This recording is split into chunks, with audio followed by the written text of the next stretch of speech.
आपकी बारी है, बोलिए के शर्मा। ये 6 राज्य हैं, ये बता देंगे ना के शर्मा देश में क्या चल रहा है।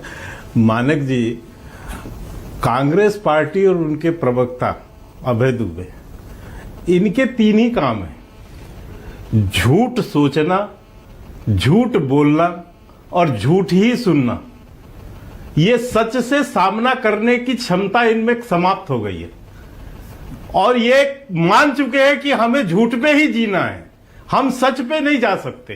राम, अभी मैं अभय दुबे को सोच रहा था, शुरू से लेके अंत तक केवल झूठ ही झूठ है, एक भी सच नहीं बोल पा रहे। पहले तो अभय जी आपको एक मैं सलाह दूंगा कि आप सच को मानना सीखिए। आप मानिए कि आप चुनाव हार चुके हैं, कई चुनाव आप बहुत बड़े बड़े अंतरों से हारे हैं। जिस दिन इस बात को स्वीकार कर लेंगे ना, उस दिन कांग्रेस आगे बढ़ेगी और नहीं तो इसी तरह रसातल पे जाते हुए कब्र खुदी हुई है, कहीं ना कहीं दफन हो जाना।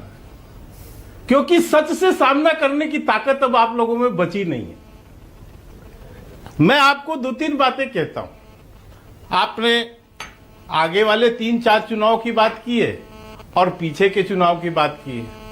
जब पीछे के चुनाव की आपने चर्चा किया तो ये बिहार में अटक गए और बिहार में इन्होंने बताया पता नहीं क्या क्या झूठ।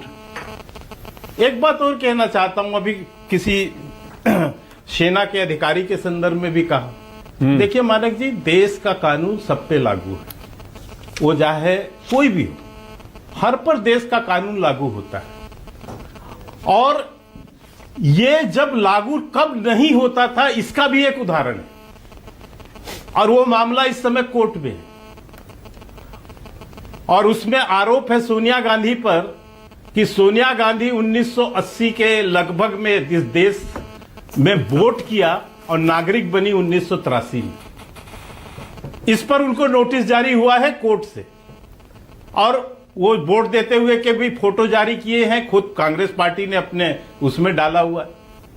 तो ये जब ये कानून से ऊपर समझने का एक परिचय का जो है इस गांधी खानदान ने, इस कांग्रेस पार्टी ने देश में दिया है, तभी ये मामले हैं, तभी ये नोटिस गई है।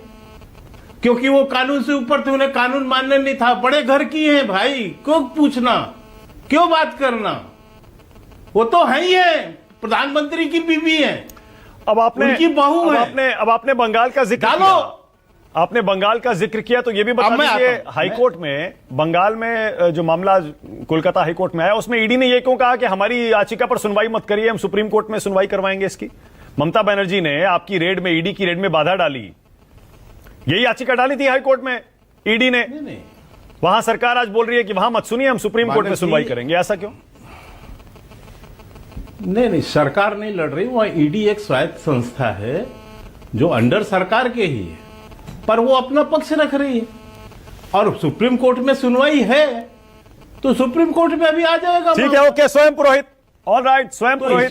इसमें एक मिनट, लेकिन बात तो पूरी करने दीजिए मानक जी। बोलिए बोलिए, जल्दी क्या है, आपने इतना समय दिया है उनको। बोलिए बोलिए, मेरे मित्र जन को, उन्होंने बंगाल की चर्चा की, उन्होंने कहा कि वैभवशाली विरासत जो है बंगाल में कांग्रेस ने दी।